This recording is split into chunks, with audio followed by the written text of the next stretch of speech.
right, everybody, welcome. Welcome. It is Tuesday night, and you know what that means? That means it is time for some, let me mute my phone, chord therapy.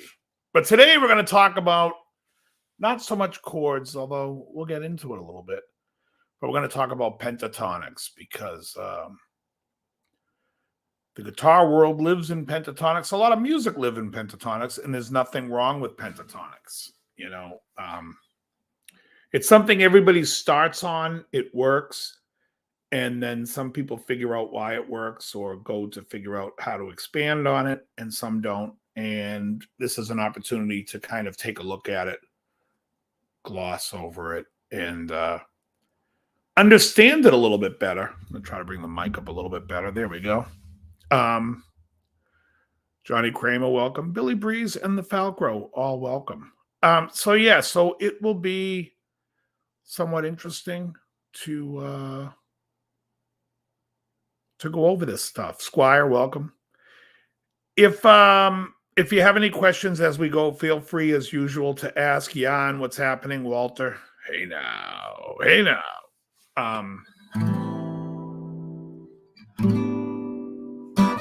Okay, so let me see what we got. We got 14 people here, which is good. Okay, so we went over the C major scale the last couple of weeks, or at least figured out how to start on C. And we see that, most scales you're going to come across are 7-note scales. There are a few that will differ. There is a 6-note scale called the whole tone scale, which is basically just whole tones separate each note. You also have 8-note scales, which would be like the diminished, whether you have the half whole or the whole half. I tend to like to live in the half whole world. That is the double diminished scale. Although, well, the whole half, not so much. So then there are the 5-note scales, and we call these pentatonics. Penta meaning 5, tonic tones.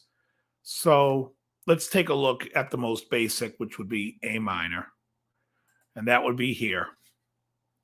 And we have the A, C, D, E, G. Now we all know this scale. We got A, C, D, E, G. Again, A, C, D, E, G, A, C. So it's 5 notes. It starts on the 1, goes to the flat 3rd, goes to the 4, goes to the 5, goes to the flat 7. 5 notes. Can we summarize this scale in a chord? Yes. The A minor pentatonic scale, to me, is basically an A minor 7 at 11. A, C, E is the A minor. The G is the 7. The 4, in this case, but the 3rd still there, is the at 11, which would be this chord.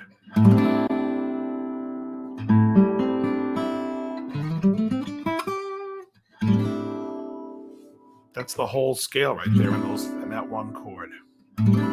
So we have these 5 notes. And then the question is, well, how do we use them? Why do we use them? Why do we limit ourselves to 5 notes? And why are they so damn comfortable? Well, and a lot of it has to do with what notes we're not hearing. And of course, if it's 5 notes we're seeing, there are 2 that we aren't. We're going to get into that.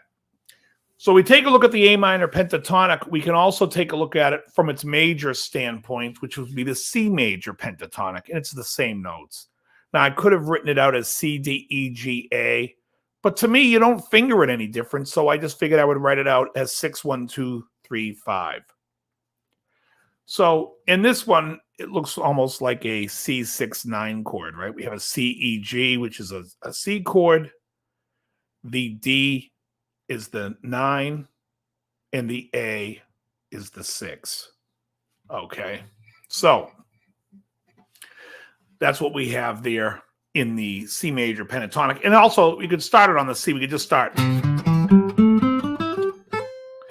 Right, so, but the main thing is, and it's almost with anything, what is our note of focus? What is our, well, if we're playing an A minor, you'll see more times than not, people will land on the A.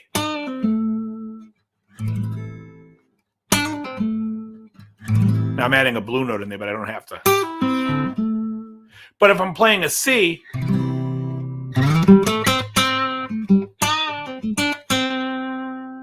now I'm centering on the C.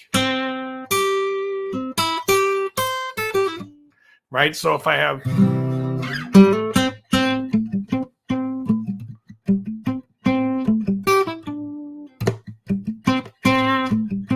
same scale, same 5 notes, they both work for different reasons. And the reason is, let's go over the A minor a little bit. The A minor pentatonic scale, it does not have the, well,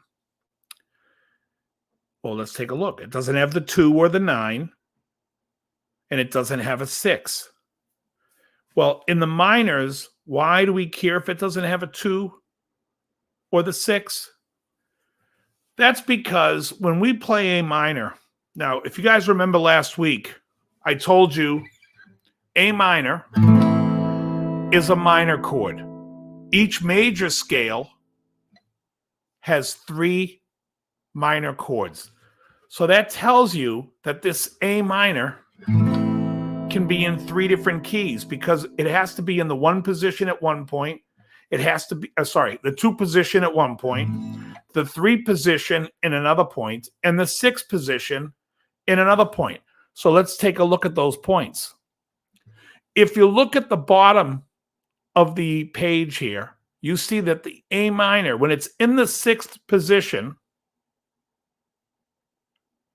it is in the key of C. All the notes are natural. We have 1, 2, flat 3, 4, 5, flat 6, flat 7, which is your standard minor, but we have no sharps and no flats.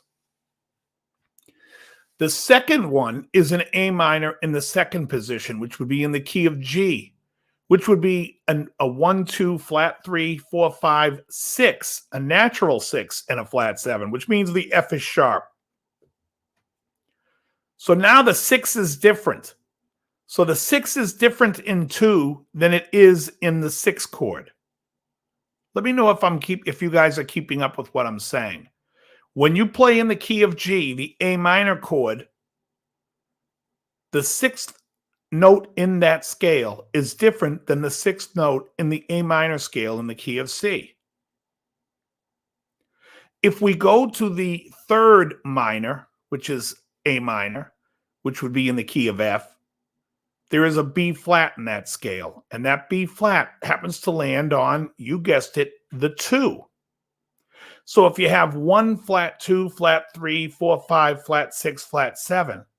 So now we can say, if you got rid of the 2 and you got rid of the 6, each one of these scales, each one of these keys has A, C, D, E, G. That's the constant. That is why pentatonic is so important and why it works, especially for beginners. Because in a beginner, if you're playing a song like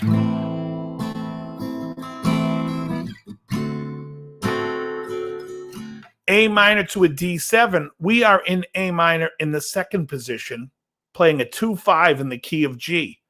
A minor 7 to D7 is a 2-5 in the key of G. So therefore, works, because I don't have the 2 and the 6, which doesn't work in other keys, isn't being utilized. It's been removed for you. Now, if I play A minor to F to C to G, I am clearly in the key of C. And again, it doesn't matter. The pentatonic scale will work. The pentatonic works because the 2 and the 6 have been omitted. Does anybody have any questions about that?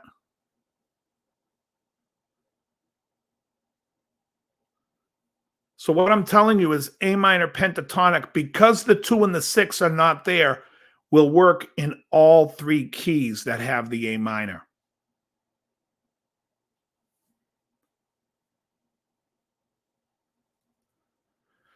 Let me know if I'm losing you.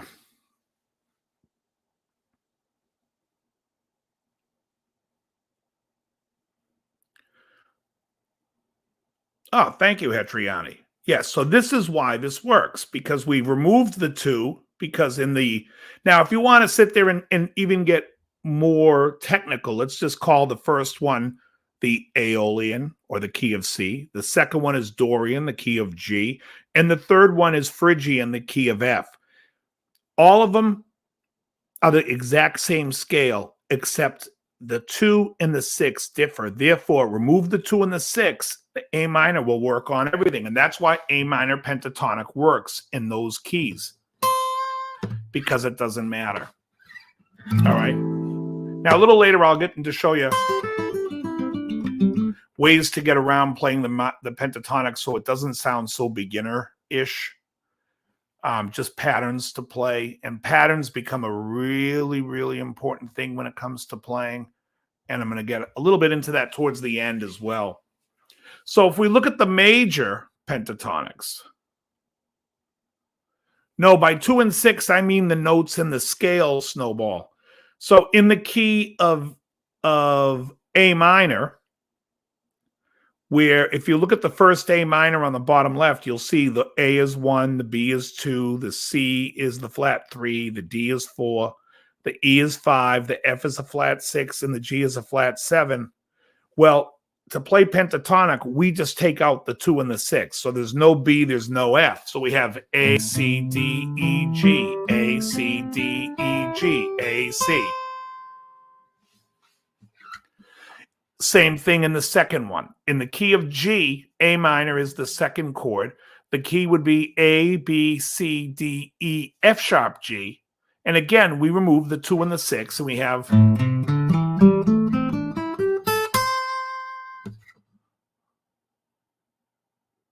Hey, Rich. Yeah, so Billy Breeze, so if you were playing, like, let's just say you're going to play just something like...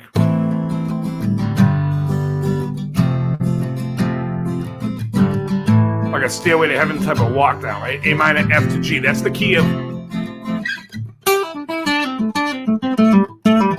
You know, whatever you want to play there, I'm not playing, I'm avoiding the 2 and the 6 because the pentatonic doesn't have it. Now, if I went to...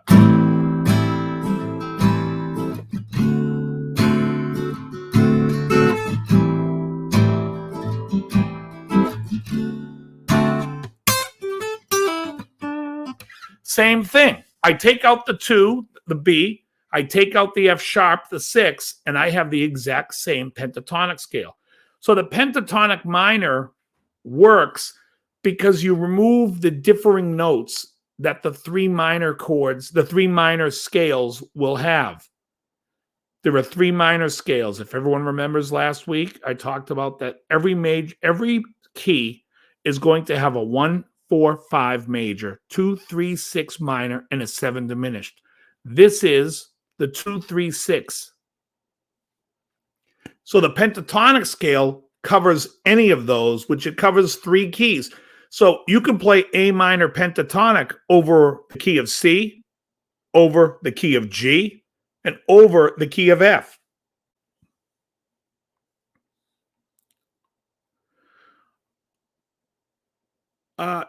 Yeah, well, A natural minor is C major. You're just starting on a different note, but that's the same key. It's the same scale. But yes, as you today, I'm only talking about why the pentatonics work. Yeah, I mean, if I sat and played in the key of G and did this, I could play G major in the A position.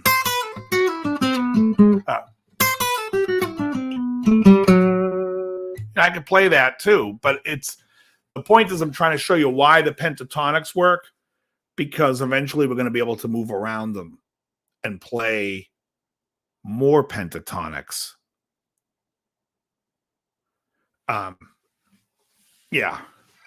So talking about the majors are 1, 4, and 5. If we look at C pentatonic major, boom, boom. In the first position on the bottom left, C pentatonic major. The C major scale from C is C, D, E, F, G, A, B. The pentatonic, what are we getting rid of? We get rid of the 4 and we get rid of the 7. Now, in the key of G, the 4 is sharped. So now we know why we got rid of the 4, because there's the differing note. And in the key of F, the 7 is flatted, and that is why we have gotten rid of the 7. So in the majors, the C major pentatonic or A minor pentatonic against the 3 C scales. Excellent, Richard. That's funny. So if you have like C to F major 7,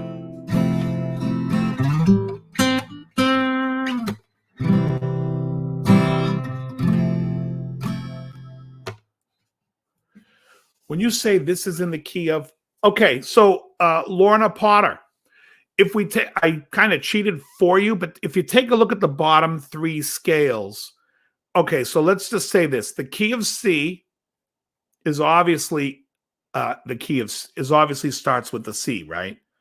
So every key is going to have 4 major chords: the 1, the 4, and the 5. That means that in one case, the C will be the 1. In another case, the C will be the 4. And in another scale, the C will be the 5. So then the question is, what scale does the C become the 1? Obviously the key of C, right? Because it's C, D, E, F, G, A, B. Well, what key is C the 4th of? And do you know your fourths? And if you want to, you can just count backwards. Right? C, B, A, G. So it's the 4th to G. Therefore, we have to write it out like it's the key of G with 1 sharp, F sharp, and we have C, D, E, F sharp, G, A, B. What is C the 5th of? Because it has to be the 5 chord in a scale, and it's the 5th of F. That's why that scale has a B flat, because that's where the dominant chord is going to live. Always in the 5. So here we see in the majors, we get rid of, thank you. Brad, excellent. Thank you. So here we see we have F, we've gotten rid of the 4 and we've gotten rid of the 7. So now we see that the major pentatonics don't deal in 4s and 7s. So you can play over those 3 keys in the C major pentatonic and you're safe. My favorite words are in the key of F.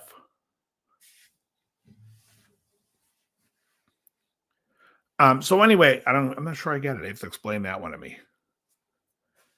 But anyway, so that is how we can look at those scales. So if you see something that has a C major in it and it's centered around a C major, it could be in any one of these keys. It could be in the key of C, key of F, key of G. However, we know we can play the C pentatonic major scale because it works. The 4 and the 7 are omitted. Oh, great, Richard. Excellent.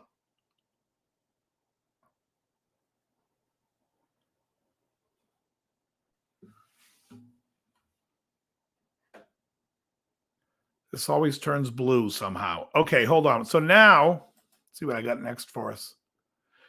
Okay, so now we're going to take a look at, oh no, it's good. Now we're going to take a look at the minor blues. All right, so if we look at a minor blues, and on the top of the page, I just have where it says A minor pentatonic, letting you know what the notes are in case you forget. While I'm talking, you might be like, is E flat in this? Well, it's in the blues, but not in this, not in the pentatonic scale. So if we look at the A minor, we can see the 1, the flat 3, the 5, the 7, and the 11, which is why I said that chord is an A minor 7/11, really, the pentatonic. A minor pentatonic, really, you could just, and just to tell you that, that's how Alan Holdsworth looked at scales. He would never call a chord by a scale. He would always call, I mean, he would never call a scale by a scale name. He would call it by the chord name.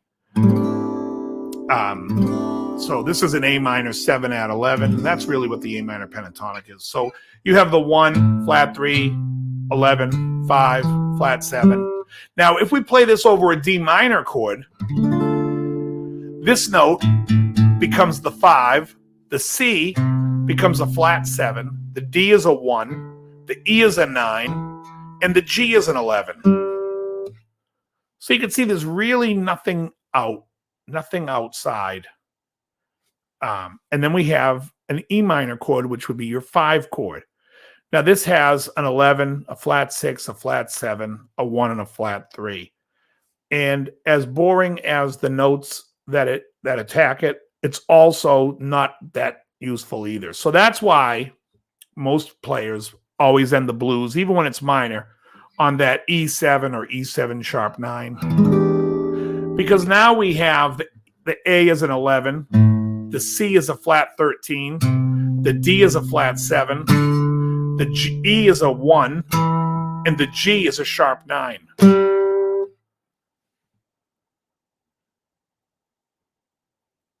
Yeah, I do. I do, Brad, because when you get around the country, guys, you have to you have to minor and flat everything again because they just assume everything's major, especially when you do Nashville charts. So I got in the habit, because I'm with you, in common sense, you would say, well, we're going to play the third. And obviously, I wouldn't say the minor third or the flat third if I'm playing in a band situation with somebody and I'm like, no, it's the third. Or play or harmonize with me on the third. But where we're talking about this type of thing, I would say the flat third, just because you're gonna see threes with sharp 9s in a bit, and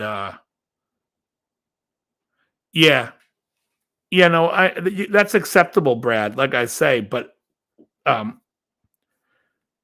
when you say the minor key, see, I think I always talk major keys, but I just talk about relationships to the notes. Like if I sit here and I'm playing A minor, and I hit the C, I would tell you that's a flat third. That's not a third, because the third would be this. But if I'm asking you, hey, play the third to the A, obviously you're going to play diatonically to the scale. That I understand. But I don't know. In teaching, I do like to over enunciate it, if you will, to let people know that even when you're not even just teaching, even when you're charting or anything, you just want,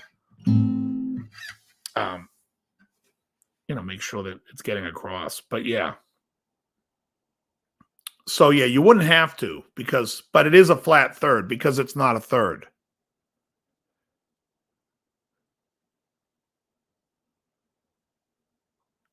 No, you don't have anything called a sharp 3. You would call it a major third. All right.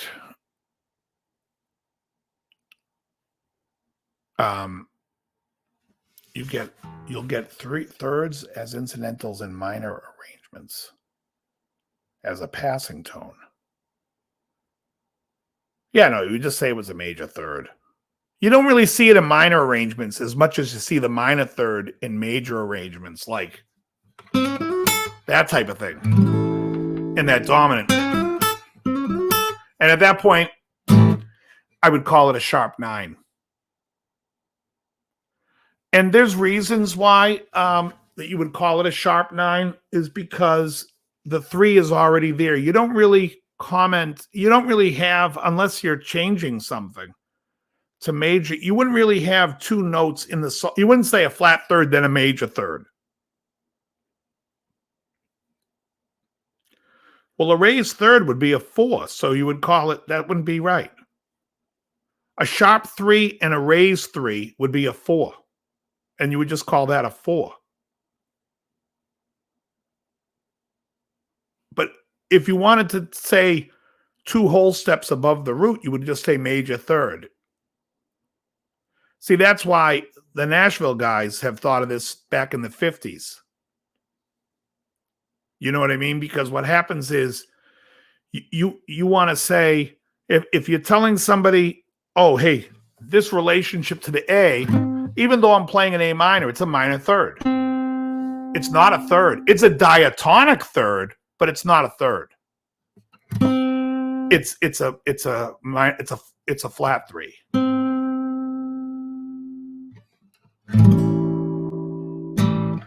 You're talking, and you're talking diatonically, like we're discussing, like if someone's coming up with a harmony and you say harmonize the third, and I know you mean you're talking about the third that you're playing, but technically I would say flat third, because it comes up more times than not that it's better to do that than to start than with sharp 3s that don't exist. I don't know. You know what I mean? But it's a good point. It's a good point to bring up. That's for sure.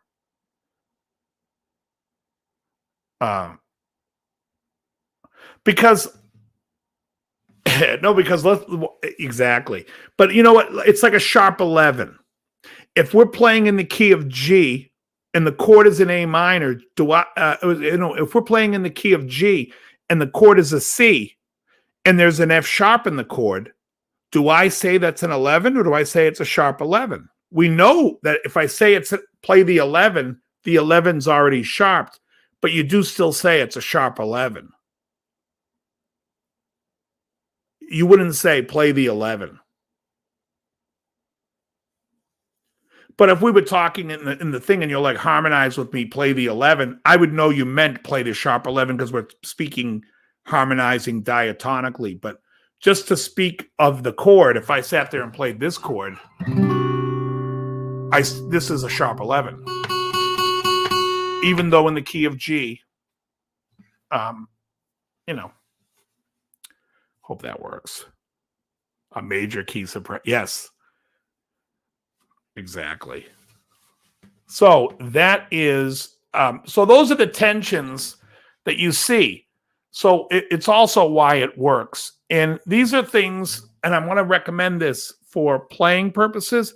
It's something you can do on your own. If you play a chord and you're yes, lovey. If you're playing, like let's say you're playing a minor blues, and you're like, I like this sound. A good thing to do is then write that out and figure out what the relationship to that note is.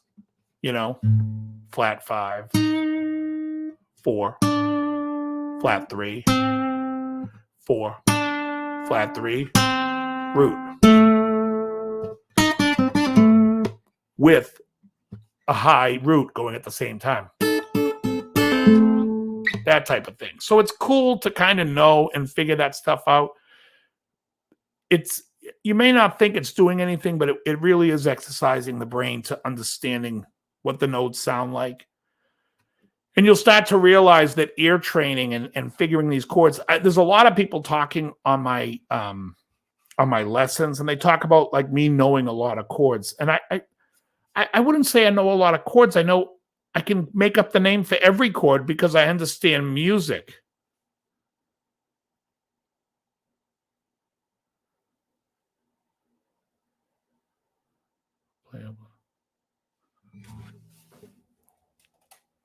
There we go. Thanks, Brad. Oh, and some Russian guy says vom.red. That's interesting. So anyway, so that's why it's really good can someone get rid of that? Johnny Kramer, maybe? Me, maybe?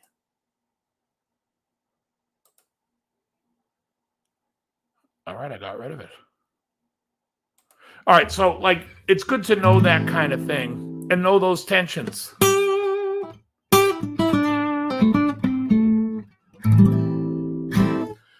And to know, like, the D minor.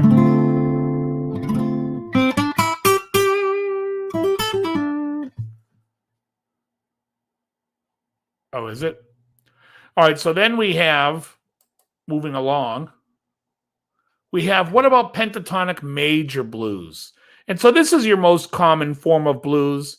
And so what I wrote on the bottom was the 4 chords. Well, you have an A7, you have a D7, and we have an E7. But I also threw, in case somebody wanted to understand how to play against the, oh, really, Jan?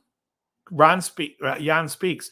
The D diminished 7 chord. That's a chord that comes up a lot, in blues. And anytime I've played at a blues, I got rid of it, Johnny. It's all right. And a lot of people will stop me afterwards or come up to me and ask me and say, hey, what did you play over that diminished chord? And I'm like, very tastefully. Thank you very much. Come on, guys. I need Krellby here with a rim shot. Boom. Anyway, so yeah, that so let's take a look at that, because this is going to get interesting. The A7 chord. Why does the A minor pentatonic blues scale work, or the A minor pentatonic scale? It works because we have an A, which is the 1. We have a C, which is a sharp 9. Why do we call it a sharp 9? Because the chord has a 3. So we can't say it's a flat 9 and a flat 3 and a 3. It's a sharp 9. The next note in the chord is a D, which is an 11. We have a 5 and a flat 7. All right, so now we have...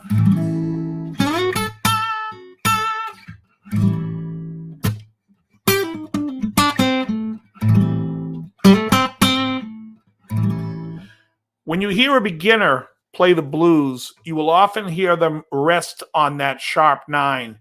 And that is well, let's ask Brad, is that a major no-no or a minor no-no? I think it's a major no-no. You don't want to live on sharp 9. Unless there's a sharp 9 in the chord and the chord is a tension chord. Here is the 1, it is not. So we have...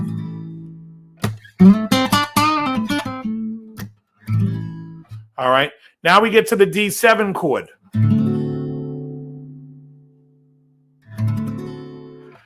The A becomes the 5. The C is the flat 7. The D is the 1. The E is the 9. The G is an 11. We're going to get to the diminished. Exactly, Brad. Yes. You don't want to live on that tension.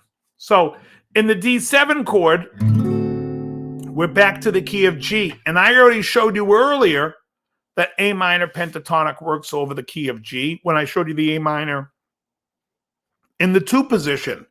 So now we can see that this works over the D7. So we can be like...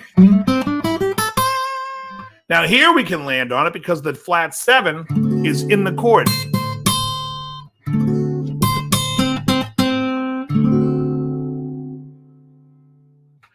Now, let me get to the E7 first. So the E7,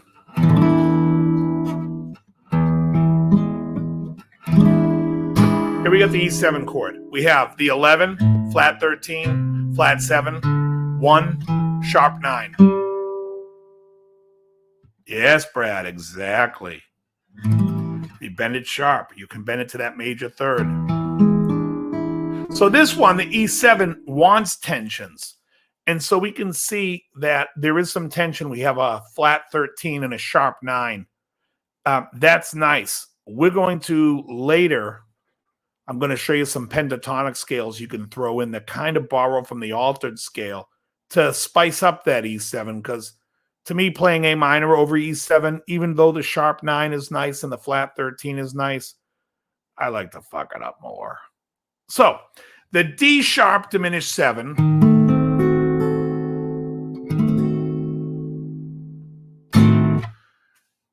is a tough one to play over because it's the same chord as the D7, except it has a raised 1. So a D7 will be a D, F sharp, A, C. A D sharp diminished 7 would be D sharp, F sharp, A, C. And because the root moves up one, you have a minor third, a flat 5, and a double flat 7. So what happens is there's some trickiness to this one. Now you can play the A minor pentatonic blues scale, but I would stay away. If you can look, you can see the D is there. You can even hit the D, but you have to hit it very quickly. You cannot live anywhere near it. But anyway, so if you're playing this, still works. Not as well as something like where would it be here? Not as much as a D7 arpeggio or anything that has 11 out of the 12 notes I used to blues, depending on when you play them, and that's yeah. Oh yeah. Well, yeah, of course, because then you're gonna have the bends, the flat bends, the quarter bends. Okay, so that is why the pentatonic major blues, you guys can go back and review this and look at this chart, but that is why those notes work. All right. So it's pretty basic. There's not a lot going on. However, when we play a pentatonic scale over a major 7th, we have some changes going on because now we have a lot more options and a lot more colors. So the D major 7, one of my favorite chords.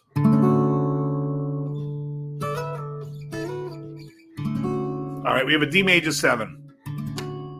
The D major scale is D, E, F sharp, G, A, B, C sharp, D. Awesome, Richard. Okay, so what we can look at is what works. Well, that I look at everything, and this is me, and you don't have to. But if somebody says to me, oh, that's C major pentatonic, I'm always just thinking I'm playing A minor pentatonic. I look at most stuff in the minor sense because it's the same 7 notes. I don't give a shit. And in the pentatonic world, it's the same 5 notes. So if I say it's B minor pentatonic, it's because that's how I look at it, and I know it's in the key of D. But that doesn't matter. I think about it in the B minor. So that doesn't mean like I can play right to the D major, but I'm still thinking of everything as B minor, and that's just me. It's just the way I look at it, and I'll show you why here. Because if we play this, D major 7,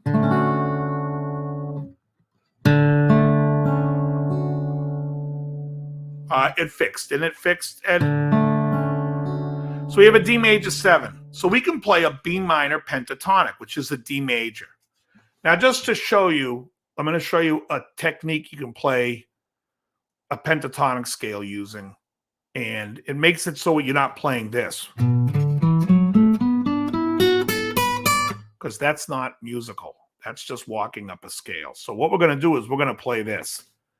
We're going to play it backwards. We're going to go D, A, B, F sharp, A, E, F sharp, D, E, B, D, A, B, F sharp, A, E. And so that would be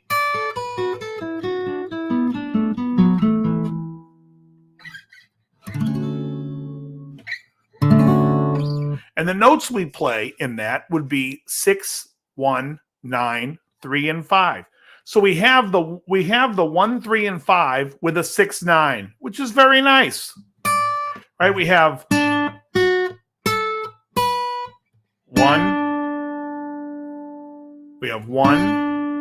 9, 3, 5, 6, or 1, 3, 5, 6, 9. All right. Now, there are scales. The keys are all very close to one another. So if we were to play the key of A, and if we were to play the key of A has one note different than the key of D. G is sharp. And because of that, when we move the pentatonics around and those notes are still omitted, the F sharp minor pentatonic is almost identical to the B minor pentatonic, except instead of the root note, we now have the major 7.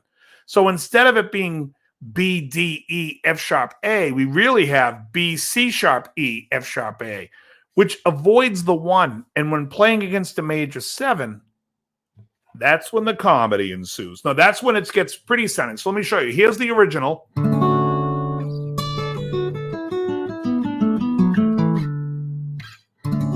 Here's playing F sharp minor over it.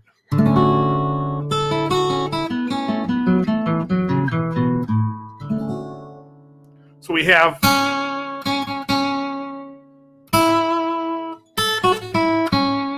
instead of that would be in B minor pentatonic. And the F sharp minor.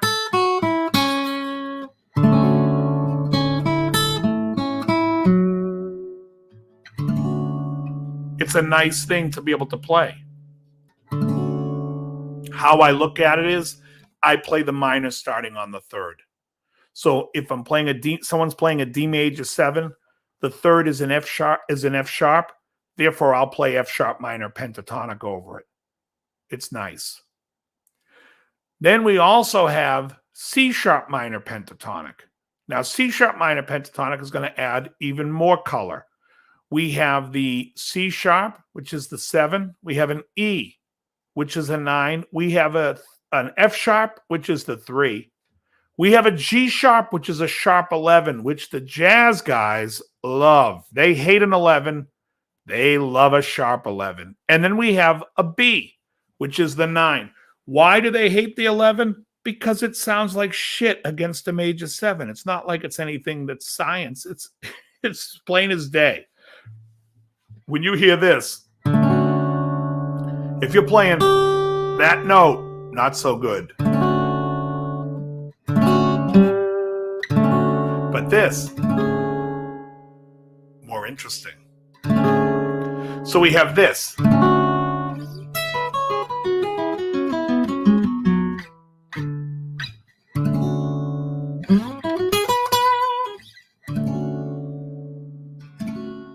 Gives you just a, yeah, of course, Jan. It's beautiful sounding. It's one of my favorites. And so that the C sharp minor adds a really nice element. And so that is, if someone's playing a major 7 chord, you can then play from the major 7 pentatonic minor. Or you could think of it as playing the 9 minor, in the 9 major, E major, and then transfer it to the C sharp minor pentatonic. But I look at it the way I look at it. You can look at it however makes you comfortable, because that's what I do. Somebody shows me something and then I'm like, ooh, but I see it as this, and that works for me, and therefore, that's what I'm doing. The next is E minor pentatonic, and this one is going to have a 9, an 11, not a nice note, the 5, the 6, and the 1. Probably my least favorite of them.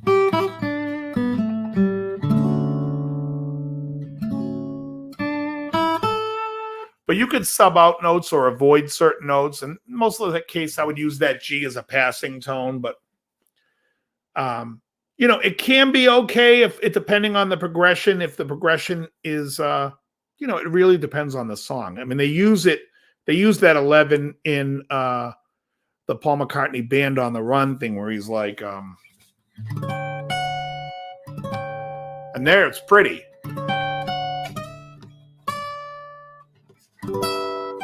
Where it gets to the G6 there. But anyways, but you can play these 4 pentatonic scales over one chord, and so that gives you something to do. Whereas if someone was playing a D major and you didn't know what was going on, so you were like, I'm going to play B minor pentatonic or D major pentatonic. You didn't realize you could also play A major pentatonic or E major pentatonic or G major pentatonic, but you can. My favorite is definitely the A major pentatonic or the F sharp minor pentatonic. The C sharp minor pentatonic is a nice throw in as well. So, yeah, it's just something for you to think about when you're playing in pentatonics, that you're playing 5 notes. I mean, it's really not a lot. You could almost look at every one of them like a scale, like a chord. I mean, like I said, they're all basically minor 7 out of 11 chords. Onto themselves. It's when you play them, when you play a C sharp minor pentatonic against a D major 7, then you're adding all those nice colors. The major 7 and the 9 is nice.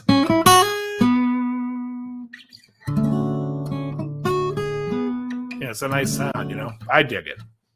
So, any questions so far on what we're talking about?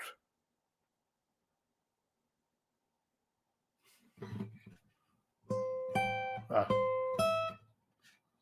was that?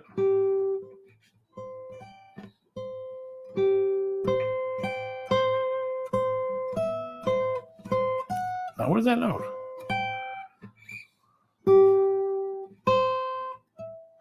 Is using the sharp 11 with the D major sounds what they call it a Lydian type thing. Yeah, well, because it is a Lydian thing, Tom, because the Lydian is the 4 position, and every major chord in the 4 position is going to be a major 7 with a sharp 11 if you bring it out far enough. So yeah, like in the key of G, the C major 7, and if you want to take it to the 11, it's the sharp 11.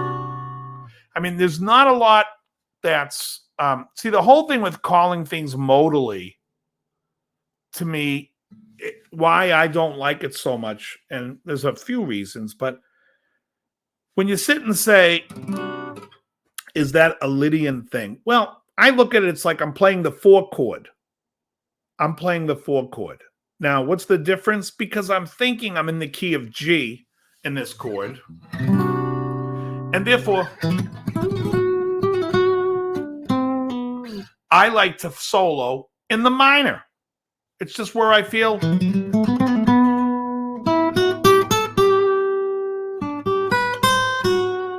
It's where I feel. I think of everything as the minor tells me the 7 notes. The same 7 notes that it would be whether I start on G, even if I start here.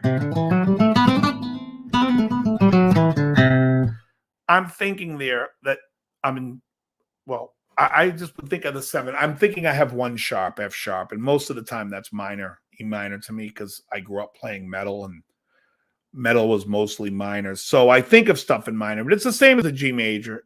But I just don't. Yeah, it's. And I think when you start calling stuff like Lydian, it's like, ooh, what does that mean? Well, I mean, basically, it just means you have a sharp 4 and you're in the major with a sharp 4. Mixolydian is major with a flat 7.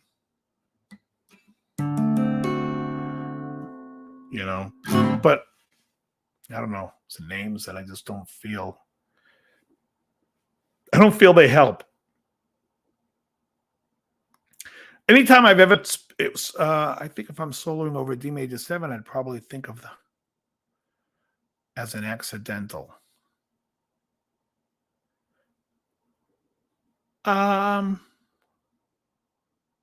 It just depends on what you're doing. The sound, if it's nice. So you don't have to, because if you're playing a D major 7 and you wanted this note, let's say that's the chord. It's like,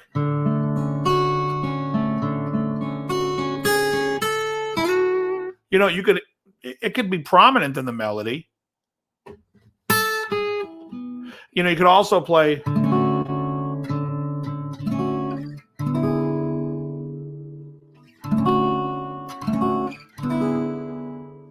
Right, moving it up to the E over D.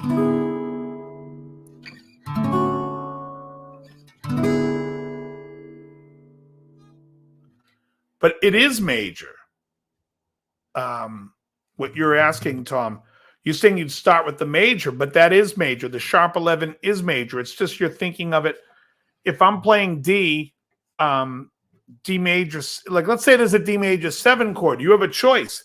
Are you going to play, see, you're looking at it from totally, are you going to play 2 sharps, which would be D major, or do you want to play 3 sharps, A major? There's something really pretty in the added sharp on the, the 4. I actually have a song that I wrote for this girl, Erin Ann, and we did it, and this song was like,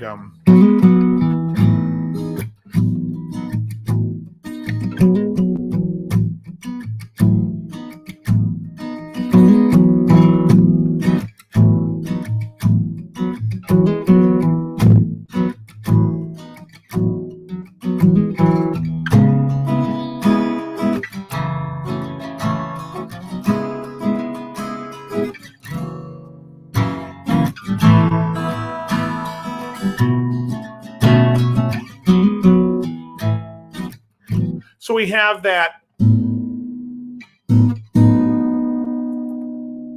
right? So even though I'm playing and I'm centering the whole song around A, it's really in the key of E. So you have, right? I have the 1, the 5, the major 7, the 9, the sharp 11.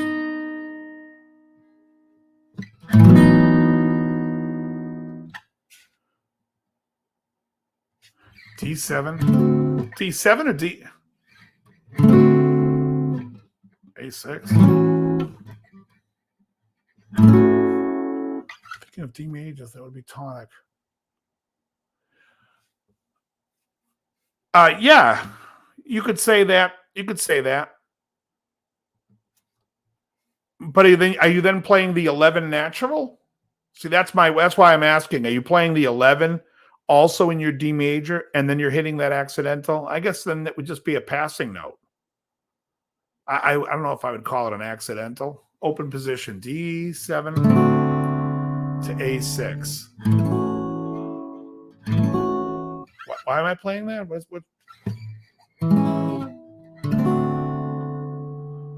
Is using.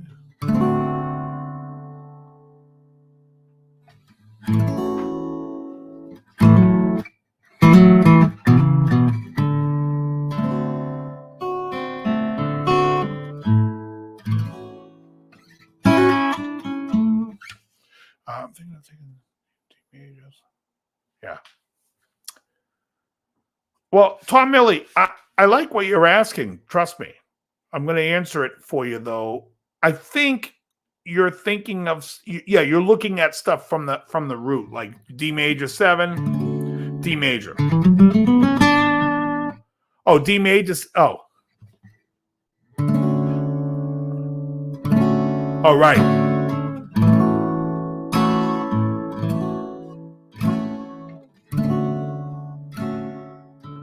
Yeah. So Brad's bringing up a thing about playing chords that are where there's,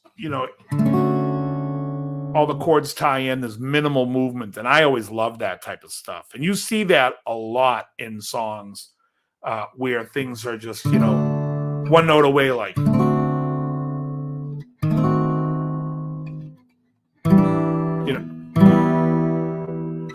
What else does that, though? There's the, like.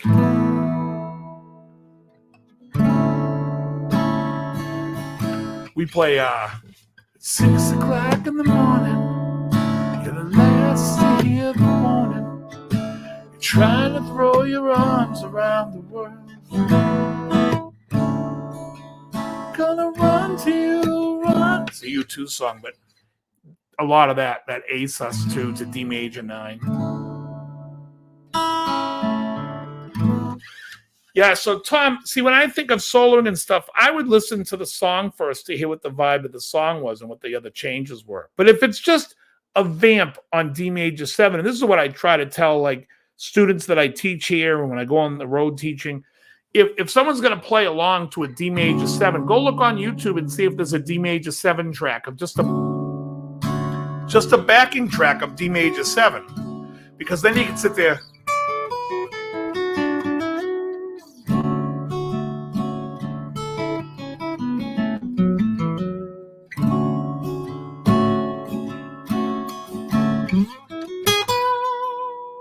that type of thing, where you can kind of feel around and kind of write your own stuff and get used to it and get used to playing the pentatonic scales and moving them around and trying not to maybe think of everything in the tonic.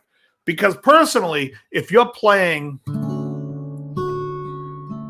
if you're playing a static D major 7, Tom, so you can be like, I recommend that to everybody, is to see if anyone's in the chat, see if you can find a backing track just called D major 7 backing track, and then play the F sharp minor pentatonic over it and see how that sounds, and play it for a bit, and then play the B minor, because that would be the B minor is going to be home. The other cool thing you can do is, if you look at B minor, I don't know if you can see, where am I pointing? Over here. If you look at the B minor pentatonic, again, we have one note difference from this one. Okay, what is that one note? The D and the C sharp. Well, let's take a look at the B minor pentatonic scale, right? So if we play this, B, C sharp, E, F sharp, A, B, C sharp, I'm dropping down, E, F sharp, A, B, C sharp.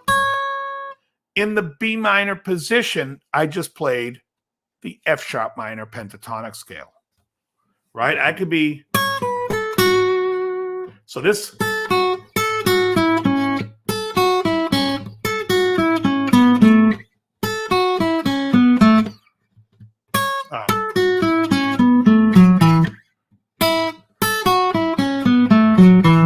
so I'm playing the exact same thing here just by moving the third to a 9 in this position. So it'd be like,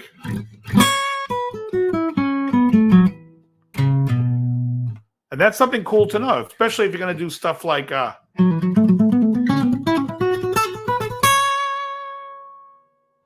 that's different. It's not like you're, because I went up to that and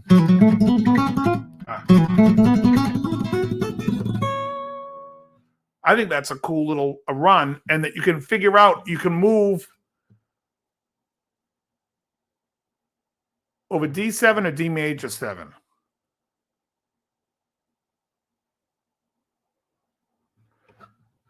Hey, Pam. Yeah, Brad, because the F sharp minor is A major, and it's just a G sharp, and then you would just be playing the D major 7 as if it was the 4 chord. Last week, I kind of went over a lot of that stuff, like there's 3 major chords in every scale, 1, 4, and 5. The 1 and 4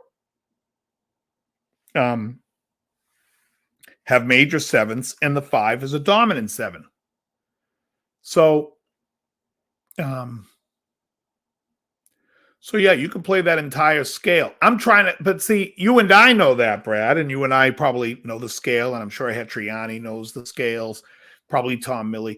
But a lot of people don't really focus or play full-length scales. They play a lot of pentatonics. And so today I just wanted to focus on the people that play the pentatonics, is let's expand some of that pentatonic playing. Let's widen it. You know, let's make it so if someone's playing a major 7 chord, let's hear that. And here we could actually also, no, it's fine. And also you could play, because the A major also has D, you could also play the B minor pentatonic with that C sharp.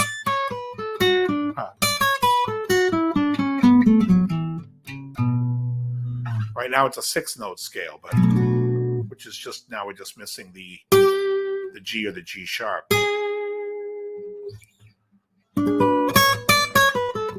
But that's what I mean. So like if you have this nice chord,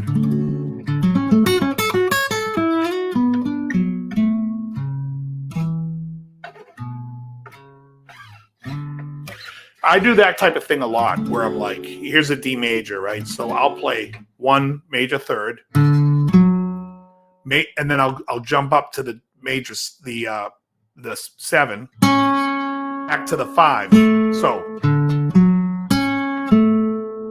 and then up.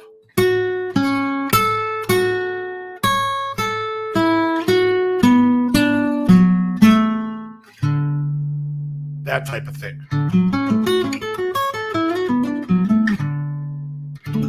It's a nice little scale type of thing. I used to practice quite a bit. Just to get up, you know. It's a way. Yeah, it's going to be blurry for a second. My internet keeps going weak, strong, weak, strong. I can see it on the top here. Hold on. Hold on.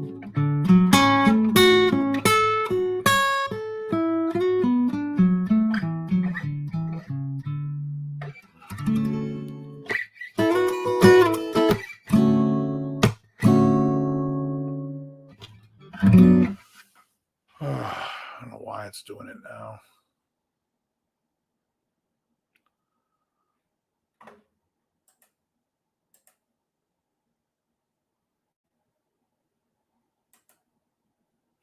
What is going on with this thing? Hold on, let me see if it's in the right. Yeah.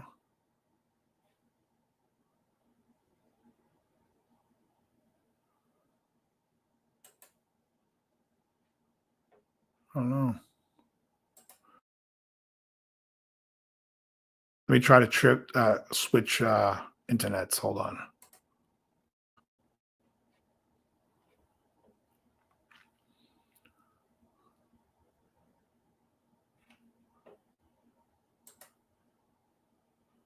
Oh, it looks clear here, but it's not.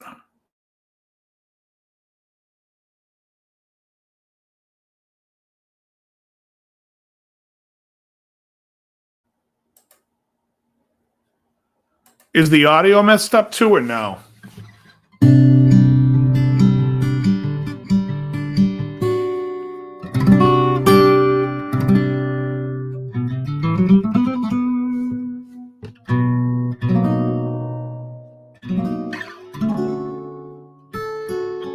Okay, let's just wait a second. I think it just needs to.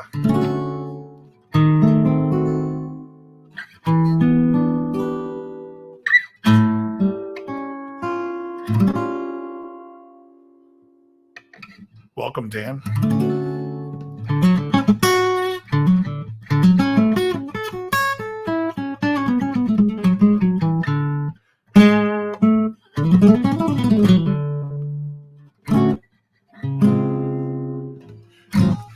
All right, while we're doing that, let's take a look. What did I have next?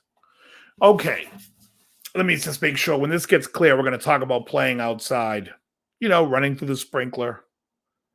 No, I'm joking. We're going to talk about playing outside. We're going to talk about playing pentatonic over the elusive, the always sexy and seductive 7♯9 chord, also known in the music realm as the Hendrix Chord. The Hendrix Chord is a dominant 7. It must be better now because I'm looking at the internet just jumped way up again. The now it's going bad again. What the balls?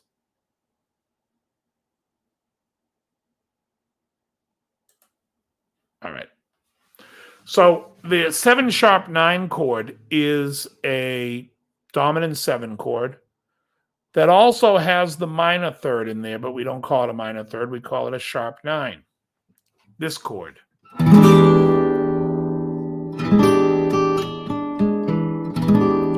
Because if we're playing a blues and we get to the 5 chord and someone hits this, like, oh, what's the way I like to play it? There's a better way I like to play it. This way, oh, what the hell is it? Yeah, this one. The octave up. Hey, Max. So we have this 7♯9. So let's take a look at the pentatonic scale here. We have the 11, not a great note. Flat 13, better. Flat 7, 5♯9. So if we're playing we get to the A minor pentatonic works fine over the E7♯9 as your 5 chord in an A blues. The E minor pentatonic will be the 1 the sharp 9, the 11, almost the same, the 5, and we have a flat 7.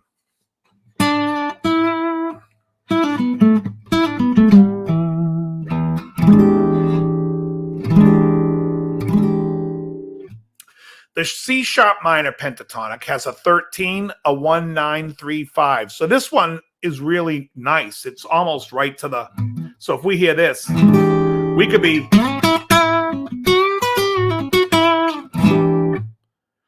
we also can play, well, you know, your typical E minor pentatonic. I'm on an acoustic, so playing up here sucks, but your typical blues in E will work. Okay. We could also play a B flat minor pentatonic, which is a half step up from the A minor pentatonic, and we get the flat 5, the 13, the 7, the flat 9, and the major 3rd. So when you're playing, if you're playing a blues, right? When you get to something like this, you can come off of completely out in left field and hit a lot of what I call blues sounding notes, that flat 5, that 13, and it will sound nice against the 7 sharp 9. The half step up pentatonic minor is a good trick for playing outside, even over A minor. And you can actually go the other way too and play a half step down on either one. You could play a half step down to the G sharp minor pentatonic for the 7 sharp 9. That works. That way you have the sharp, you have the major 3rd, the 5, the 7, the 6, and the major 7.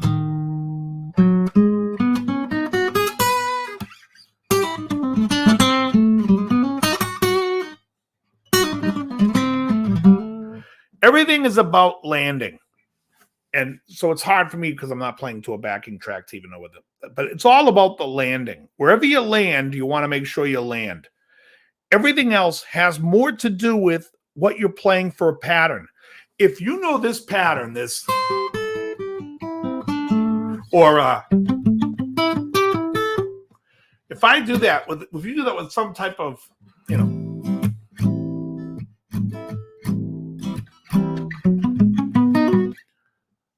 because I play it with vigor and vim, thank you, with vigor and vim, with a pattern, the ear hears it as working. It just depends on how I'm going to land with it. And you want to, you know, stick the landing. It's just like gymnastics. You stick the landing, it's great. And this is why a lot of the Van Halen stuff works and why pattern playing works for so many players when they sit there and do like, you know, Van Halen, you would end up like that, right? So he's ending on the A because they're, what is it? That type of thing, right? But it's all the pattern. So if you're playing that against an A or even the E, you've got, you know, major 3rd. From against the E, this is the 4 or 11, the 5, the 6, and now I have the dominant 7, the 1. Now I have the 9. Now I have the sharp 9, the 11 again, the 5, the flat 13, the flat 7, the major 7, the 5, the, not the 5, the 1, sorry, the 1, the 9, the major 3, the 11, the 5, and then the resolve comes back to the 5, to the 11, which is now the 1 for the next key. But that's why it works, and it sounds jazzy. It's all about hitting that landing. Eddie's just, you know, and it's, he lands knowing where he's going to land. He does that, and what is it? And I'm the 1, right? Does it up there, and he does it in jump too. But you can play those position shapes because even though it's moving through and playing outside, it's landing. And he knows where he's going to land. And Eddie always knows where he's landing, especially when you see him start. He knows he's in that position to end, and he's done it for years. You know, if you're in A, you can start it here, or here. But he does that a lot. And that's position playing is, you can incorporate it into your pentatonics. And Eddie did a lot. You have,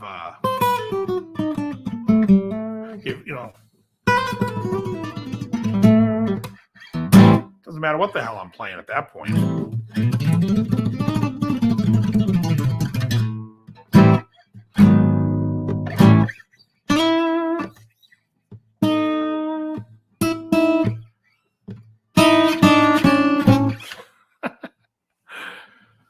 All right. How about any questions? I just seem like I'm talking and I'm looking at people going, hi. Oh, it's the same conversation from before. Are there any questions? Any questions? No questions?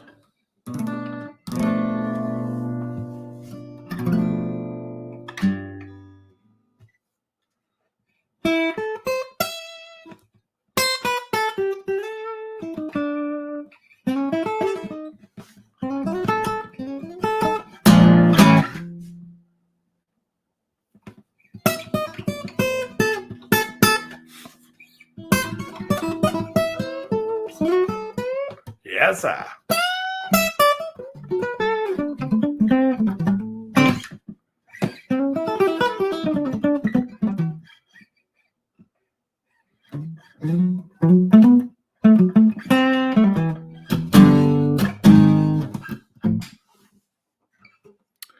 All right, very good. Well, that's really all I wanted to touch upon tonight. So if anyone has any questions, I'll make it an open question at this point. If anyone has any open questions that they wanted to ask, like this guy here on my phone just asked if he could be entered into the Boston Musicians group on Facebook, and I said approve. Approved.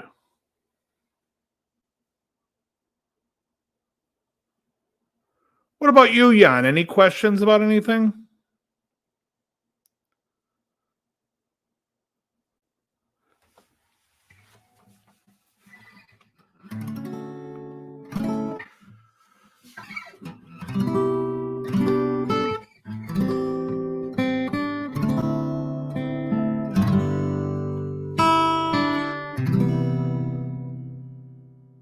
Traveling abroad in the continental style, I believe one must attempt to be discreet. Thank you. That's my Tom Waits for the day.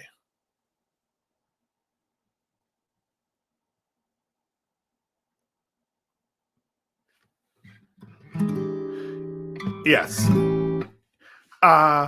Yeah. Brad. Again, it's a sharp 9. Yeah, it's cool. It's similar to the way you guys know the song Low Down by Boz Scaggs. Same type of thing. He plays the E minor 9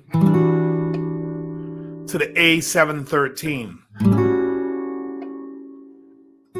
And that note carries over that 9.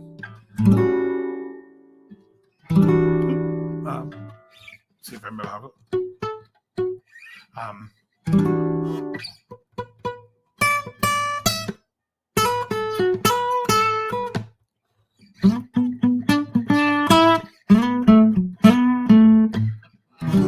nothing you can't handle, nothing you ain't done. Dun, dun, dun, dun, dun, dun. Okay, these chords: E minor 9, A713.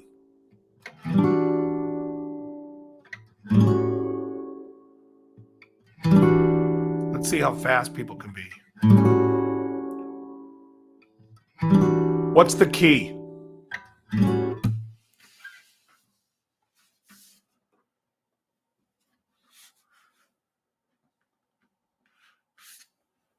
Oh, yeah. Which one, Jan? The original one when they did the rock and soul review, or the Dukes of September, or whatever the hell it was called?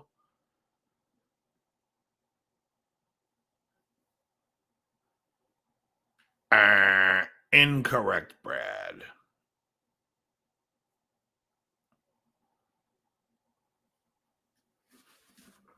It's not E minor. I mean, you could say E minor pentatonic. You could play E minor pentatonic, but the key is not E minor. It's not the key of G. Jan Esterlis for the win. It's in the key of D, because this is actually a 2, and this is your 5. So if you were to play,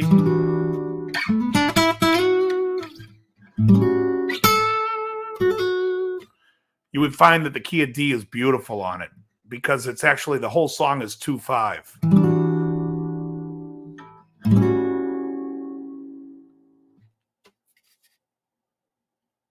Absolutely, Tom. Absolutely. That's a great thing.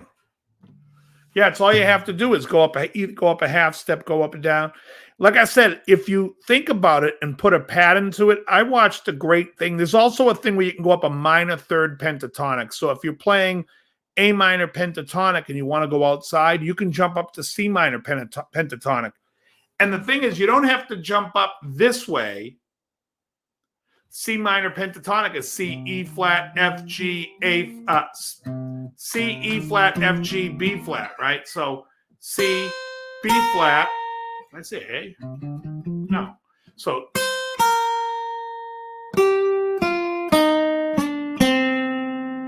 there's no D either. Right? You could play it there. So you could be like, that's very altered sounding as well. And that was like a Herbie Hancock trick. But the thing is, if he plays it in a pattern, so if he's going that type of thing where he's coming up with a pattern, then it tends to sound outside, but it tends to more to sound like the ear picks it up as being like, ooh, that's nice.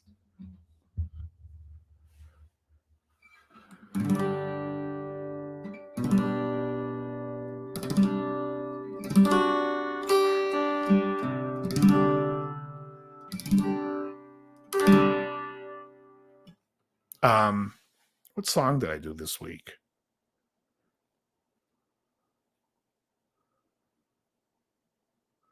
Going to the 4.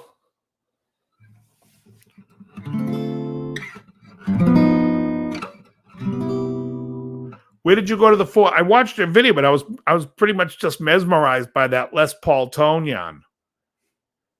You had the tone from, you know that guy out in Germany, Greg's Guitars? You had his tone going. My buddy has that pedal he uses, the Occo Diablo. It took me about 10 times to realize how to say it. I kept saying the Occo Gobo. I couldn't. It's very funny.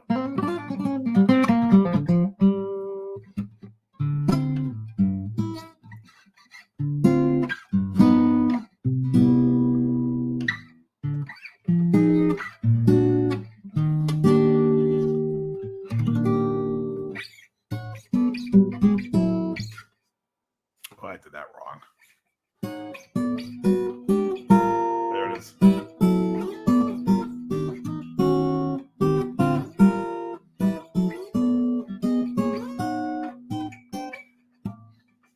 Again, the acoustic.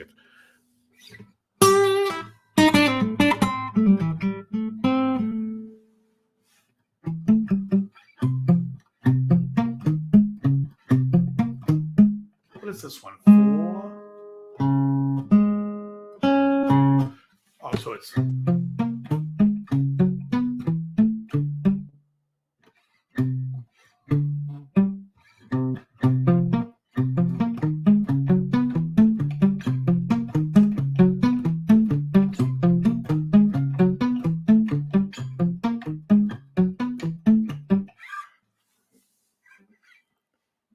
808 into a Princeton. Yeah, it sounded great. I always find myself, Jan, liking the 808 so much better, the circuit, than the TS9. And I don't know if I could tell them apart side by side, but I've never said to somebody like, man, that tone's smoking, and they come back and say it's a TS9. It's always an 808. I didn't even know if it was an 808, but that's a great sounding. Is it an original 808? Almost sounds a little bit like my clean drive that I got from Honeybee Amps.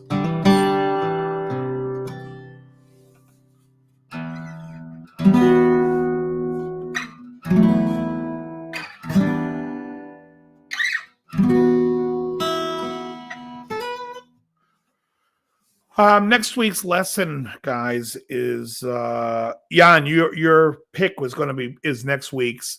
It's already recorded and up, and I got to record another lesson this week for the week after.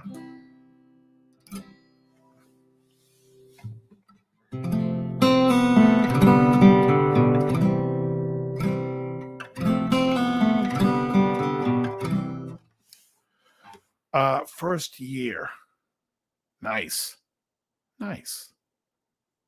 Yeah, it's good. The 808's a great pedal. I really love the Duelist, or the Soloist is really fantastic. Yeah, I think you're gonna like it. You know what I realized? I realized that in that song, that opening chord, Jan,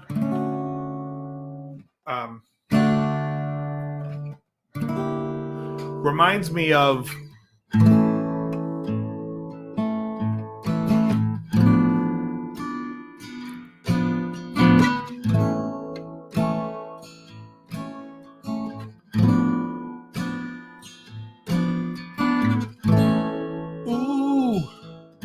short and sweet. No sense hanging on.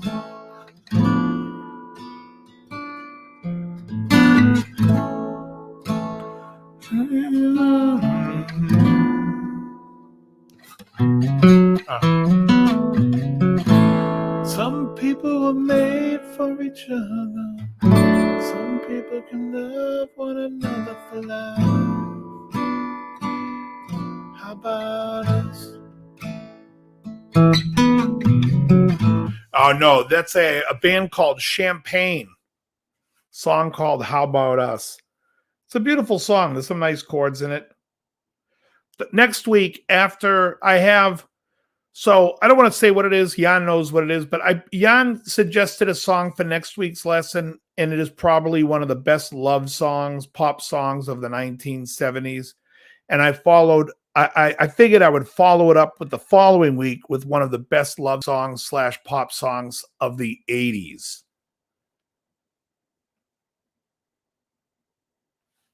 Both songs great.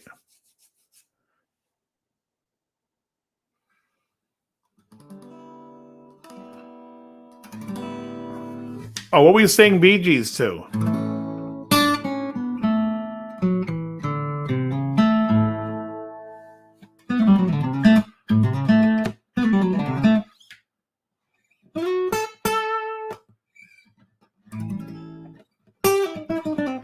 And for people that want to, I did a lesson on blues playing using pentatonics, but I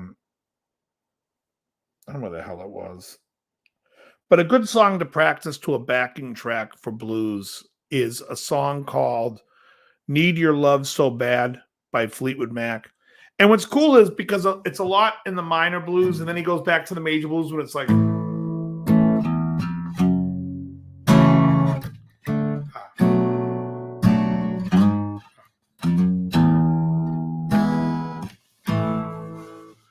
That's so funny.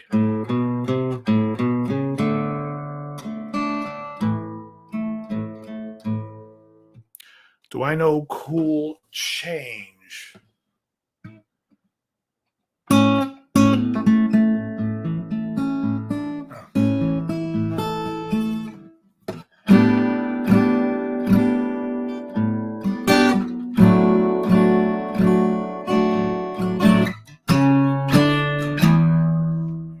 there's one thing in my life that's missed.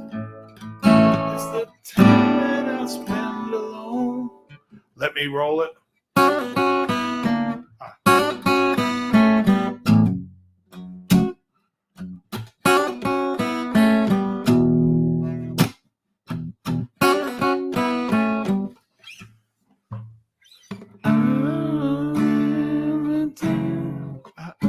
Tell you how I feel. My heart goes. What the hell? Did I change keys there? I think I did.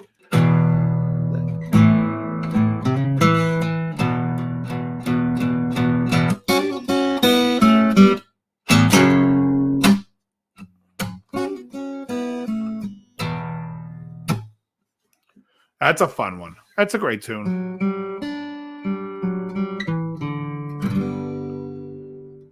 Unskinny Bop.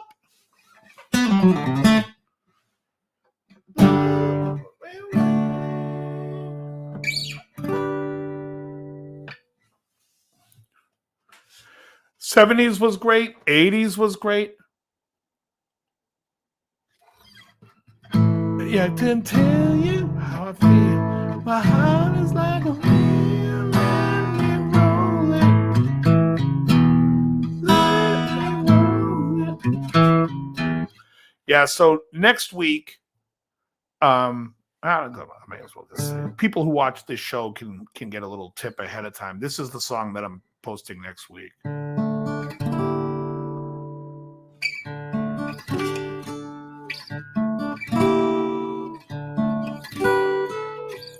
That'll be up next week.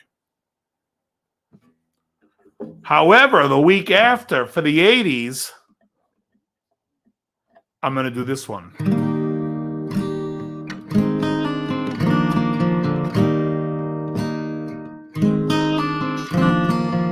How can I convince you? That'll be a good one.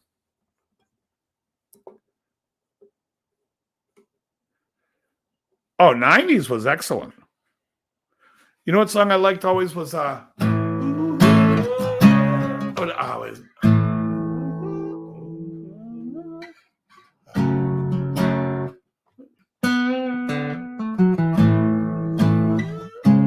his wrong chord. What the hell's that chord?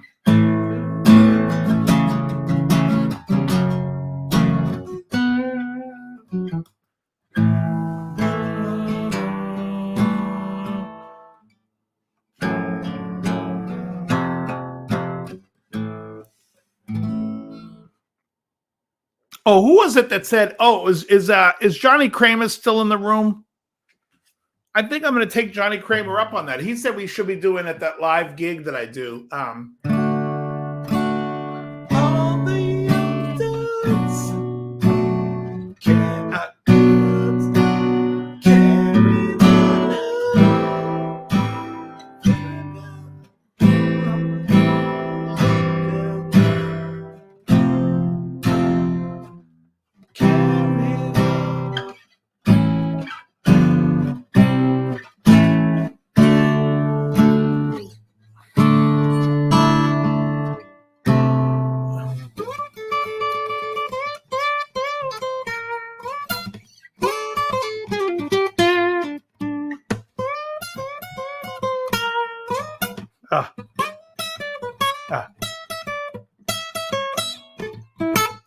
I got all kinds of fret buzz going on because this room's dehydrating out.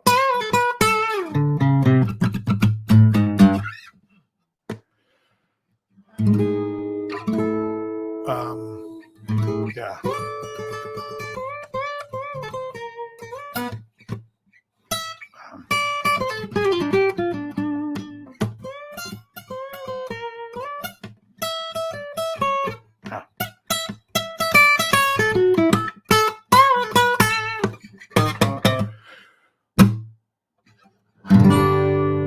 What was Angel Eyes?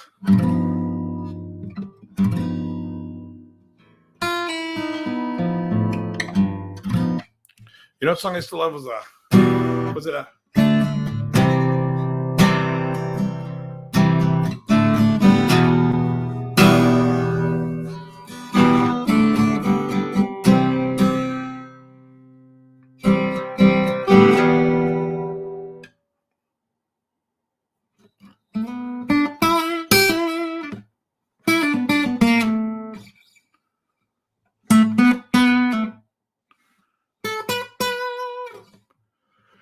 Oh yeah, Johnny Kramer. I was gonna say I saw you say you requested that we played I'm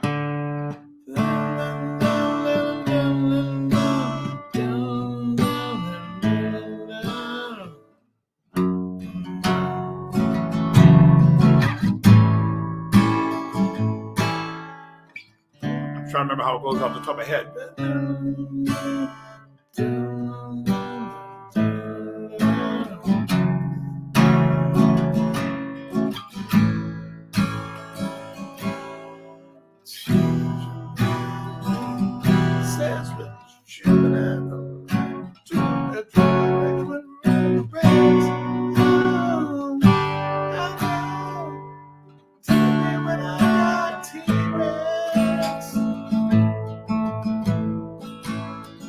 Yeah, I think they're cool, Cheech.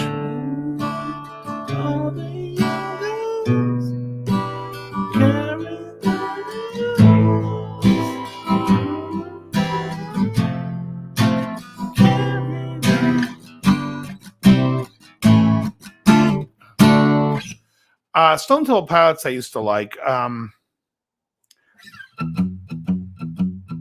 used to like Flies in the Vaseline. Flies in the Vaseline. And I also liked...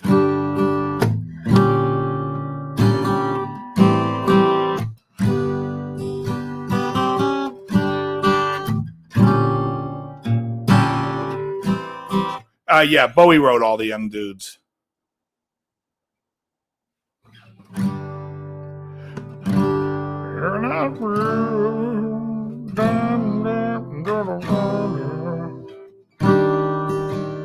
Where'd you go into tomorrow when Yeah, I dig the 90s. 90s were good. I think metal in the 90s was better than most of the 80s. Not all. There's some great stuff in all those decades. 2000s, it starts to thin out real fast. Yeah, I haven't heard that.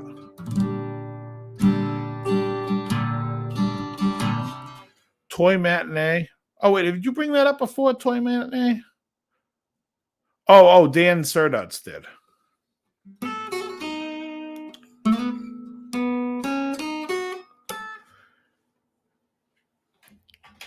Excellent. All right, guys, I'm going to call it a night. I think we got some stuff done tonight, which is good. Let me put this back up in case you guys forgot what show you were watching.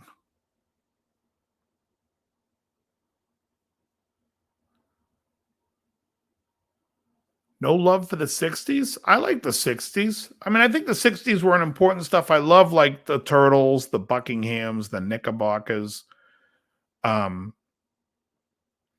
I like some of the heavier stuff, the Cream stuff, but you know, I don't love Cream. I like them. Thanks, Brad. Hey, Brad, you want to be on? You want to come on next week with us, with Hugh and all of us? I got to figure out what I'm doing for next week because with the Super Bowl, I don't want to stop. Hey, thanks, Hetriani. I don't want to stop doing what I'm doing to come do a show, so I might skip next week for the Super Bowl. What time's that game usually end?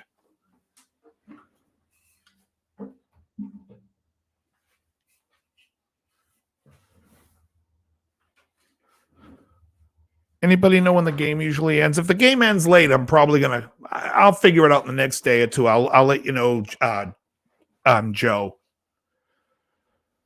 And all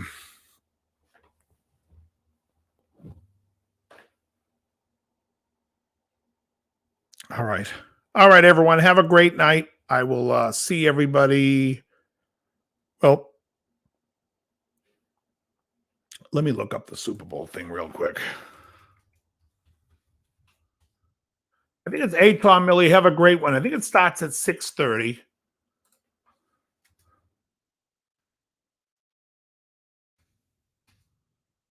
What the hell would I learn to type?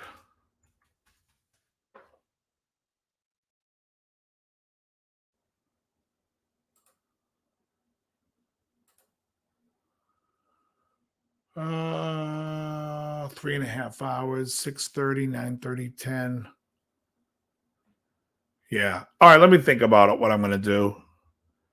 because the guys down at the cigar bar want to smoke cigars with me in Grill Bar. Maybe I could start it. Maybe I'll start it an hour late on Sunday. That might be the way to do it. Just go 11 to 1. I'll figure it out. All right, guys, have a great night. Want to thank everybody, and